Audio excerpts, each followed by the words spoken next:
chronique.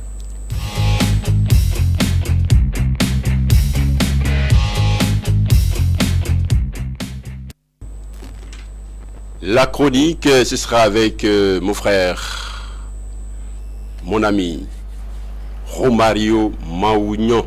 Comme vous dites, Dieu est bon. Il est de la famille Awadida. Bonjour. Bonjour, frère Judas. Plaisir vous retrouver tous les mercredis par ici. Le plaisir est partagé. Je suis en soutane, vous êtes en civil. Qu'est-ce qui s'est passé? Aujourd'hui... D'accord, c'est compris. La chronique est avec vous.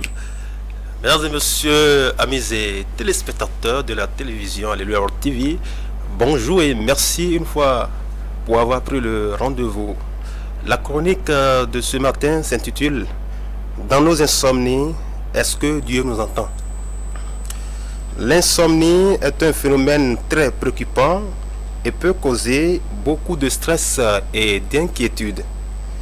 Il peut être difficile de s'endormir même si l'on est épuisé, et cela peut conduire à des pensées sombres et à des interrogations sur l'existence de Dieu et sur son rôle dans nos vies. Beaucoup de gens ont tendance à prier dans ces moments-là, espérant trouver un réconfort et une réponse à leurs questions. Mais la question qui se pose est, est-ce que Dieu nous entend dans nos insomnies? La réponse à cette question peut varier en fonction des croyances de chacun. Si l'on croit en un Dieu tout-puissant, omniscient et omniprésent, alors il est probable que l'on croit également qu'il entend toutes nos prières, même celles que nous faisons dans nos moments de désespoir. Il est important de se rappeler que Dieu ne dort jamais, il est toujours présent pour nous écouter et répondre à nos prières. Il est également important de se rappeler que Dieu ne nous donnera pas toujours la réponse que nous voulons entendre, mais il nous donnera toujours ce dont nous avons besoin. Parfois, l'insomnie peut être causée par des problèmes de santé mentale ou de stress, et dans ces cas-là, il est important de chercher de l'aide auprès des professionnels de la santé et de travailler à résoudre ces problèmes sous-jacents. La prière peut être une source de réconfort dans ces moments difficiles, mais il ne faut pas oublier qu'il existe également des méthodes pour améliorer le sommeil, telles que la pratique d'une bonne hygiène de sommeil et l'adoption d'un mode de vie sain. En fin de compte, la question de savoir si Dieu nous entend dans nos insomnies dépend de notre propre foi et de nos convictions personnelles. Cependant, il est important de se rappeler que Dieu est toujours présent et prêt à nous écouter, quoi que soient nos circonstances, et que nous puissions trouver un réconfort dans cette certitude. AMR la gloire. Merci à vous. A comme Awadida, M comme Maouillon. Tout à fait. R comme Romario. Merci à vous pour la plume de ce matin. Nous allons aller à la table de discussion, ne serait-ce que pour décortiquer un peu le titre, enfin le thème de la chronique. Vous êtes d'accord? Si vous n'êtes pas d'accord, on l'arrête. Allons sur Boulevard alors.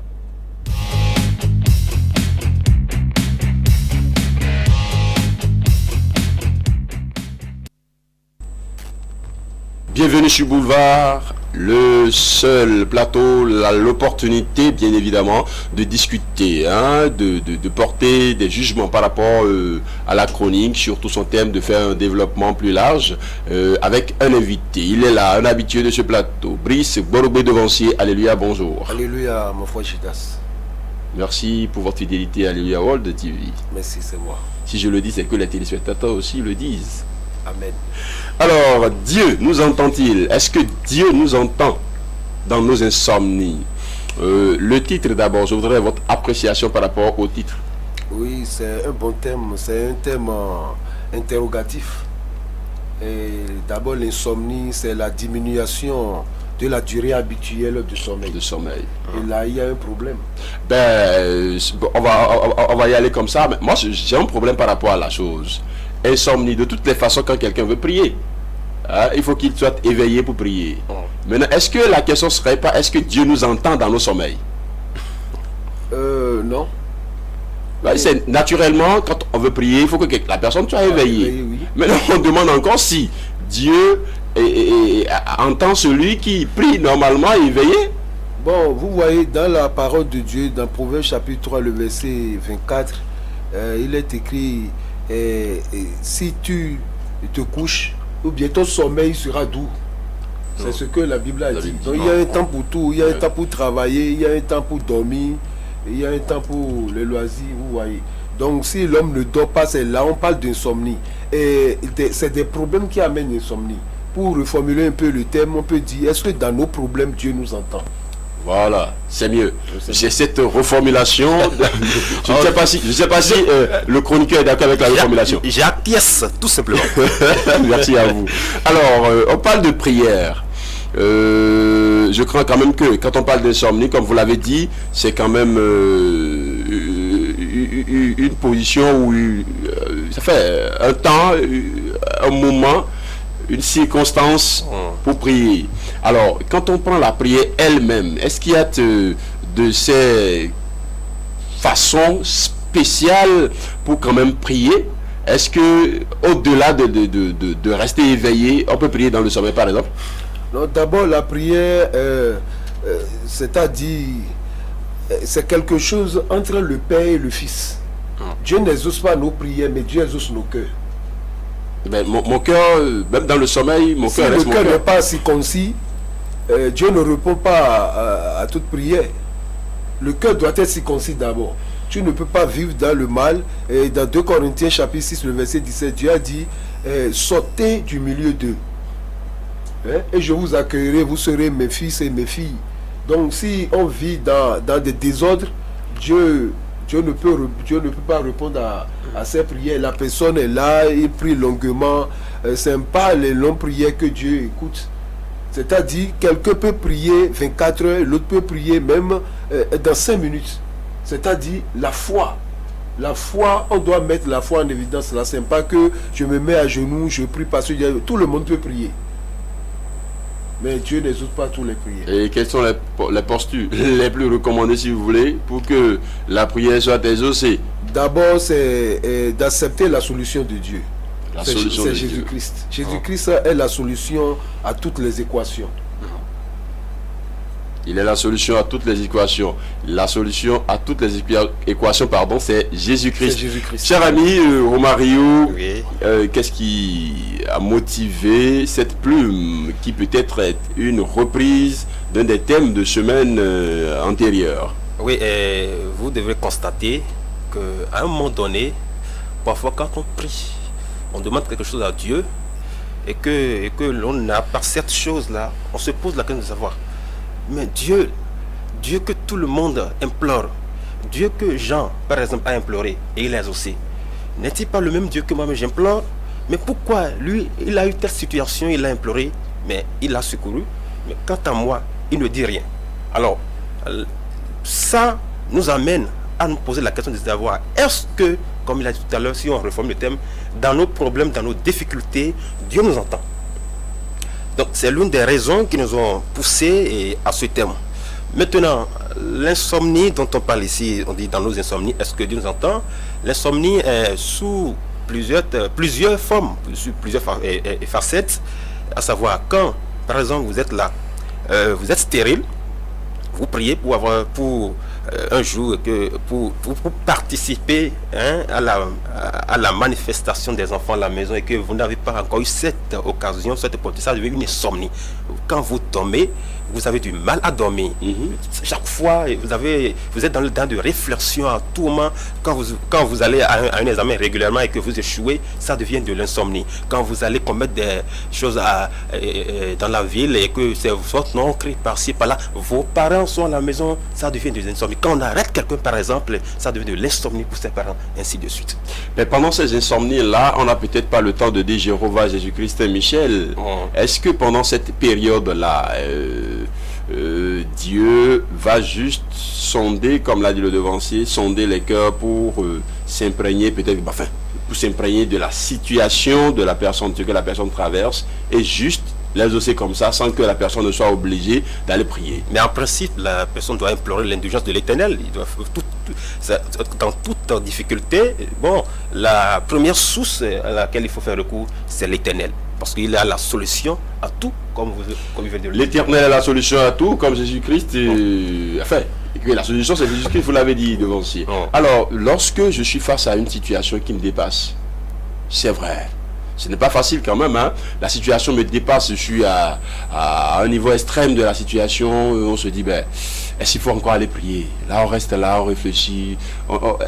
La façon d'implorer Dieu, même là, oui. Est-ce que en cette période-là, Dieu, il arrive à cerner la difficulté, le problème, hein, tout ce qui ne va pas avec la personne, et sans que la personne ne dise en réalité un mot, il puisse l'exister. Oui, c'est les avantages d'être un enfant de Dieu. Et en ce moment, le Saint-Esprit même prend le contrôle. Vous voyez, quand on est abattu par des problèmes, le Saint-Esprit même prend le contrôle. C'est pour cela que nous ne devons pas vivre dans le péché. Et Jean chapitre 9, le verset 31 dit, nous savons que Dieu n'exauce point les pécheurs. Mais si quelqu'un l'honore et fait sa volonté, vous voyez, donc nous devons chercher à faire la volonté de Dieu dans des moments critiques. Dieu, à son tour, il viendra. Les patriarches et les matriarches, ils ont passé par des moments difficiles. Vous voyez, et, comment dire, Isaac et Rebecca, ils ont fait 20 ans de mariage sans avoir d'enfants. Abraham, 25 ans. Après 25 ans, Dieu l'a donné d'enfants. Donc c'est des moments difficiles. Samson, on l'a crevé les 2 yeux, mais il a crié, il a appelé Dieu. Mais quand nous sommes dans des difficultés, c'est là le Saint-Esprit crie, Abba, Père, en nous. Et Dieu sait que nous sommes dans des difficultés parce que le moment n'est pas propice pour se mettre à genoux, pour dire Jéhovah, Jésus-Christ, pour asperger des parfums, et ainsi de suite. Donc l'important c'est que nous soyons des enfants de Dieu. C'est sinon des fils de Dieu. Et partout nous serons, il a les yeux sur nous. David disait que remettons-nous à l'Éternel et il agira. Remettons-nous à l'Éternel et il agira. Devancier Brice, j'ai prié. Je suis peut-être dans la même difficulté, dans les mêmes problèmes que vous, mais nous nous mettons peut-être à prier Dieu sans répit peut-être. Mais je constate que Dieu rapidement il vous a exaucé. Moi je suis là, je suis tenté de poser la question, mais est-ce que Dieu là, il m'entend vraiment? Oui, c'est sa manière même de t'exaucer. Le silence de Dieu même parle. Mais puis celui qui est à côté de moi, qui a les mêmes difficultés que moi, qui a besoin des mêmes choses peut-être. Regardez le cas d'Abel et de Caïn. Voilà. Vous voyez, Dieu a exaucé le sacrifice d'Abel. Mais Dieu voulait sacrifice en ce moment. Mais à Caïn, lui, il a donné, c'est-à-dire de l'offrande. Dieu voulait du sacrifice. Vous comprenez? Et lorsque Caïn s'est mis en colère, qu'est-ce que Dieu l'a dit? Il a dit, le péché se couche à ta porte. Ce n'est pas parce que tu n'es pas exaucé aujourd'hui que demain tu ne seras pas exaucé. Voilà. C'est une manière de... C'est une réponse au fait de Dieu. Le silence de Dieu même parle. Qu'est-ce qui savait que l'autre a prié et puis il a exaucé? C'est de chercher le problème d'abord et d'aller résoudre le problème. Nous devons aller à la source du problème, pas rester à la surface pour dire nous voulons Dieu, nous voulons la main de Dieu. Le silence de Dieu est un premier exaucement, si je dois comprendre le devancier Brice. Mais ne pensez-vous pas que ce silence, ce temps de silence de Dieu, pendant qu'il dit qu'il nous écoute, enfin bon, il est en train de nous écouter, de nous exaucer, pendant ce temps, beaucoup de personnes perdent la foi. Tout à fait, beaucoup de personnes perdent la foi, mais je recommande aujourd'hui dorénavant de ne plus perdre la foi. Quand vous avez Dieu pour en tant que socle portier, je crois que il est impératif d'accorder toute crédibilité à cet être-là, pur et saint. De lui donner le temps qu'il faut. Oui, je vais vous donner un exemple. Vous voyez, nous sommes nés avec de différentes étoiles. Nous demandons par exemple la même chose. Nous sommes issus de différentes familles. Mais Dieu, avant qu'il ne t'accorde quelque chose, il te le donne le jour où personne ne pourra l'arracher chez toi. Donc, il y a tout un processus de combat.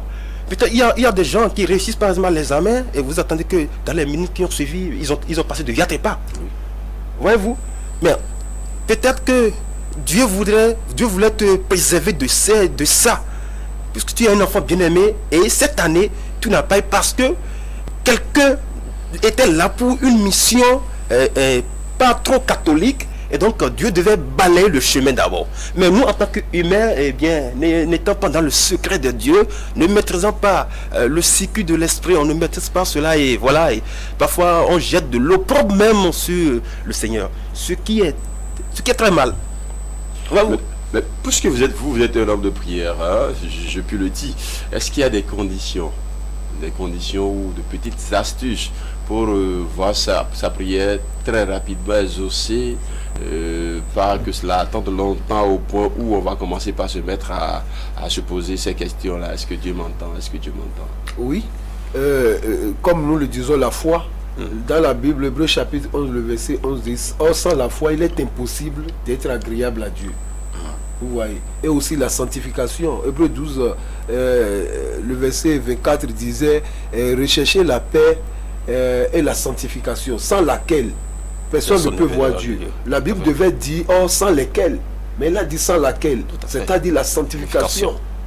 Personne ne peut voir Dieu. Voir Dieu, c'est pas après la mort. Là, je peux voir Dieu dans mon ministère. Parce que quand ton ministère bénit Dieu, Dieu à son tour, il bénira ton ministère. Donc c'est ça. Oui.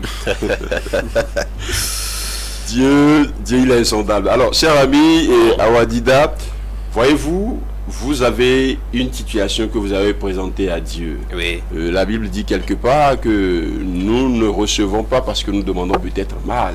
Oui. Mais est-ce que la Bible nous a dit comment il fallait demander? On nous a refusé la redondance, la répétition. Parce que quand vous venez devant Dieu, mais c'est une clé. Et comme on le dit, gloire soit au Père, au Fils et au Saint-Esprit. Donc vous venez, vous ne faites pas ça, vous ne commencez pas à demander. Non. Il y a tout un processus. Il faut d'abord toquer avant qu'on vous ouvre la porte. Toquer, il faut non seulement toquer et louer Dieu, oui, salmodier Dieu, voilà, glorifier-le. Tu ne peux pas venir chez ton père pour dire je veux. Non. Avec le respect, c'est un processus quoi. Mais dès que tu es dans le problème directement, oh Seigneur sauve-moi, il peut comprendre. Vous voyez. Mais tu as le temps, non, tu peux louer Dieu. La Bible a dit Dieu siège dans la louange. Et quand il siège dans la louange, c'est pour donner des ordres. Tout à fait. Donc nous demandons, nous n'avons pas ce que nous demandons parce que nous demandons mal. Oui, nous demandons mal. Il y a des étapes là qu'on a brûlées. Mais ces façons de demander pour plaire à Dieu, c'est-à-dire on demande et puis lui-même il est content de ce qu'on demande et il les ose vite là. Est-ce que ces façons, ces manières-là sont inculquées aux chrétiens? Excusez-moi, moi je pose des questions comme ça pour que le téléspectateur lambda, peut-être qui n'est même pas chrétien, puisse avoir de la matière. Tout à fait. Voyez-vous? Alors, est-ce que ces manières-là sont véritablement enseignées dans nos églises? Parce qu'il y a pas mal de personnes qui peut-être par manque de foi, bon enfin j'ose le dire, par manque de foi, quand ils espèrent 1, 2, 3 jours, ça ne marche pas, ils sont obligés d'aller, comme le dirait l'autre, à Djebou pour aller chercher autre chose, parce que là-bas c'est rapide. Et je n'ose pas dire que Dieu n'est pas efficace, Dieu n'est pas rapide. Je ne saurais le dire moi. Alors, est-ce que ça là, enfin, cette façon Dieu prend pour sonder les cœurs et tout, ça ne fait pas que il y a moins de personnes qui finalement restent solides à l'espérer? Bon, c'est ça le rôle de l'Église. Nous voyons Samuel, lorsqu'il était enfant, Dieu l'a appelé, mais il ne connaissait pas comment répondre à Dieu. C'est l'autre qui l'a introduit dedans. C'est le rôle des devanciers. Nous devons amener le peuple de Dieu, c'est-à-dire être dans le poursuivre, dans une manière pour appeler son Dieu. Parce que Jésus-Christ nous a fait une promesse. Il a dit, ne vous inquiétez de rien. Le lendemain prendra soin de lui-même. Le lendemain inquiété, le lendemain, c'est les insomnies. C'est pour cela que le devancier Judas est à la télé aujourd'hui, pour pouvoir assurer le lendemain. Mais il a dit, c'est-à-dire, c'est une chaîne. Faites votre partition d'abord, et moi-même, je ferai ma partition. J'espère que ce que vous êtes en train de dire là, ce n'est pas ce que les gens traduisent pas. Dieu a dit de soulever, il va... Non, pas du tout. Raison pourquoi, premièrement, il a dit, cherchez premièrement le royaume des cieux. Et le reste c'est quoi? C'est des voitures, des maisons. Le reste, c'est précisément ce reste-là qui préoccupe beaucoup. C'est difficile à quelqu'un dont le propriétaire est en train d'enquiquiner, enfin, que le propriétaire est en train d'enquiquiner, le propriétaire est en train de déranger à la maison. C'est difficile pour cette personne-là de parler autre chose, même à la télé, de parler autre chose que de penser à comment solder le loyer. Mais Dieu a dit non, de ne même Mais pas. c'est le moment même de prophétiser dans sa vie. Les moments difficiles sont les moments propices pour pouvoir, c'est-à-dire pour pouvoir prophétiser dans sa vie. Mais dans ces moments, nous ne commençons pas à nous lamenter et se plaindre. Non, c'est le moment même de parler à Dieu. Parce que quand quelqu'un ne prie pas, Dieu même crée des problèmes pour amener la personne même à se prier. Je ne savais pas. Oui, oui. Quand on ne prie pas, Dieu crée des problèmes. Si Dieu te donne une moto, Mais, tu te contentes de ça. Moi, je ne prie pas, mais pardon, je ne prie pas de C'est-à-dire, si Dieu t'a donné une moto et tu ne pries plus, Dieu est capable de gâter ou bien de détruire cette moto. Parce que lui n'a pas fait le programme de moto pour toi d'une voiture. Et toi, tu te limites là, mais lui veut aller devant. Les voleurs peuvent venir voler, c'est un seul moment tu vas prier. Moto, là. La seule moto, ils peuvent venir voler. Et comme ça, tu vas prier, Dieu va te donner maintenant une voiture. Donc, il veut nous amener à la prière. À la prière sur la montagne. La montagne, c'est la prière. Mais attendez. Dans la Bible, je viens. Dans la Bible, si quelqu'un va à Jérusalem, on dit, il monte vers Jérusalem. Mais quand quelqu'un va en Égypte, on dit, il descend vers l'Égypte. Donc quand nous prions, nous montons. C'est-à-dire, la maison de Dieu, c'est Jérusalem. Nous devons aller sur la montagne pour prier, pour appeler Dieu. Jésus-Christ, quand il prêche dans la journée, après, il recule et puis il monte sur la montagne et il prie.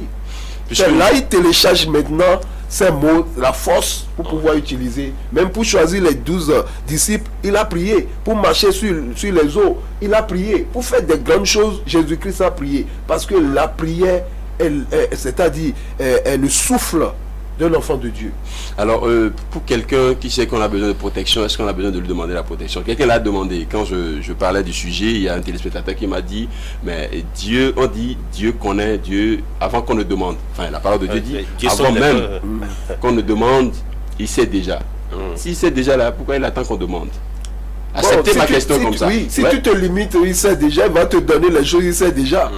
Mais si tu veux les grandes choses, tu dois faire aussi les grandes choses. Non, mais devancier Brice, je voudrais que vous mettiez l'accent sur la chose. Parce que les gens estiment qu'il sait déjà. Maintenant, pourquoi est-ce qu'il attend de nous-mêmes qu'on demande? Mais c'est ça. C'est parce que c'est lui le Père. Il a dit, donne-nous le pain quotidien. Il n'a pas dit, donnez-nous l'argent pour aller payer le pain quotidien. Donne-nous le pain quotidien. C'est pas parce que tu es son fils, il va te donner tout. Mais tu dois grandir. Il a dit, invoquez-moi au temps de détresse et je te répondrai. Il sait qu'il y aura les moments de détresse. Et il sait même que les détresses sont à l'horizon. À l'horizon, il a dit à Josué, fortifie-toi, sois courageux. Parce qu'il sait qu'il y a des problèmes. Il y a les eaux de Judée sur la voie. Il y a le mur de Jéricho. Les murs de Jéricho sont là. Il a dit, fortifie-toi, sois courageux. Si je dois caricaturer ce que vous dites là, c'est comme un père qui le matin vautré dans son fauteuil, il est là tranquille, il regarde ses enfants s'habiller pour aller à l'école, mais il est tranquille là, il attend que l'enfant vienne dire papa, oui, oui, tout à fait. Tout à fait, c'est ça. Mais si un père donne l'argent mensuel à son enfant, l'enfant peut quitter la maison même sans dire papa, tu t'es bien réveillé, je vais déjà. Mais quand c'est le pain quotidien, c'est-à-dire chaque matin il viendra. Et dans le désert, et Dieu les a donné la manne, ou bien. Mais Dieu a dit chaque matin, vous devez venir dehors pour pouvoir prendre la nourriture quotidienne. Lui qui a la puissance de c'est-à-dire chaque matin, envoyer même dedans. Oui, chaque matin, vous devez être en contact avec le ciel. Pas rester chez soi pour dire j'ai déjà manne de demain. Mais vous devez prier chaque matin, chaque soir. C'est le piège. Voilà. Même dans la prière du Seigneur, il a dit de demander le pain quotidien. Il peut nous demander demander le pain du mois, le pain de l'année. Quotidien, parce qu'il veut que chaque fois vous veniez demander encore. Il vous donne pour ce mercredi, vous l'avez pas pour jeudi, vous allez demander encore pour jeudi. Pour jeudi. C'est-à-dire à chaque fois dans sa présence. Raison pourquoi elle donne-nous le pain quotidien, mais pardonne-nous nos péchés. Dans l'Ancien Testament, on règle le problème du péché avant de demander le pain quotidien. Mais la grâce maintenant a renversé les choses. Donne-nous le pain quotidien. Dieu sait que les enfants doivent manger. Mais après, on peut parler du problème, ainsi de suite. Mais quand on devient récalcitrant, en même temps, Dieu même, il montre sa face. Réaction de brebis, réaction du berger. Alors, devancier, puisque vous êtes là, dites-nous... il y en a tout le monde. Enfin, tous les suiveurs de Christ, peut-être, ou ceux qui ne suivent pas Christ, nous avons forcément parmi nous des gens qui ont de la faiblesse à aller vers la prière. Il y en a qui sont quand même... Ah, moi, des fois, je me dis, il y a des gens des amis que je vois, peut-être des connaissances, et je dis, on me dit, telle personne est décédée, mais c'est pas possible. Alors que cette personne-là est tout le temps dans des prières de nuit, des prières de jour, prières par-ci, prières par-là. Et puis, moi qui ne prie pas là, c'est comment pour moi-même?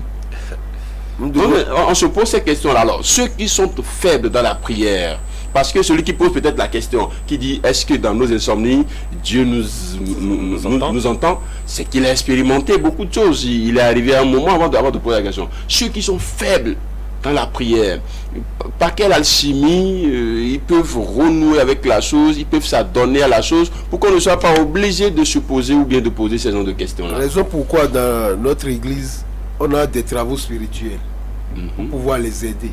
Les travaux spirituels sont comme des béquilles pour un estropié.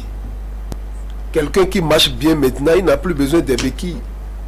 Quelqu'un qui prie, qui va dans la présence, il n'a plus besoin des œuvres spirituelles, avoir de bougies dans la poche, et ainsi de suite. Vous voyez. Donc, on aide les gens à venir ou bien à palper les miracles de Dieu. Vous voyez. Donc, ce n'est pas parce que la personne est zélée dans la prière qu'il ne mourra pas. La mort, c'est autre chose. Chaque chose a son temps. Il peut prier. Élie était un homme de prière. Il a prié pour arrêter la pluie pour 3 ans. Mais après, il est parti. Élisée était un homme de prière. Les hommes de prière dans la Bible, ils ont un temps et ils ont fait... Le problème de Dieu, ce n'est pas de nous amener à voir toutes choses sur la terre. Non. C'est-à-dire, tu as ton temps à faire et tu pries, tu parles avec ton Dieu et après, il t'amène dans sa félicité. Merci à vous, devancier Brice. Une toute dernière question parce que nous sommes à 1 minute de la fin de ce débat, de cette discussion. Alors, celui qui prie, Dieu, qui espère quelque chose, est-ce qu'il y a un temps? Oui, il y a un temps. Il y a un temps, c'est-à-dire la personne doit laisser Dieu choisir Dieu. Sauf que le calendrier de Dieu est différent de notre calendrier. Donc, Abraham priait, mais c'est à 25 ans Dieu l'a exaucé. Jésus-Christ, dans le jardin d'Éden, il a prié, il a dit, mais non pas ma volonté. Dans Luc 22. C'est comme quelqu'un qui m'a dit, est-ce que nos prières vont au magasin d'abord? On emmagasine les prières, après on les exauce. Bon, Dieu fait ce qu'il veut, quand il veut, comme il veut. Merci à vous, devancier Brice Borogwe, pour avoir accepté notre invitation, ne serait-ce que pour le compte de ce mercredi 31 mai 2023. Également, merci à vous, chers frères et amis. Mario, Maougnon, Awadida, merci pour la chronique. On se retrouve certainement le mercredi si Dieu, enfin si Jésus-Christ ne revenait pas. Par la grâce de Dieu. Merci à vous. Alors, chers amis téléspectateurs, c'était la Boulevard. Vous avez certainement aimé la discussion. Soutenez la chose, hein? Soutenez. Allez sur la page de Café Céleste. Bousculez-nous un peu. Nous sommes là pour vous servir, pour vous faire plaisir. Aussi longtemps que l'Alliance de 1947 demeurera, aussi longtemps nous serons les soldats, les combattants de la chose. C'était Boulevard.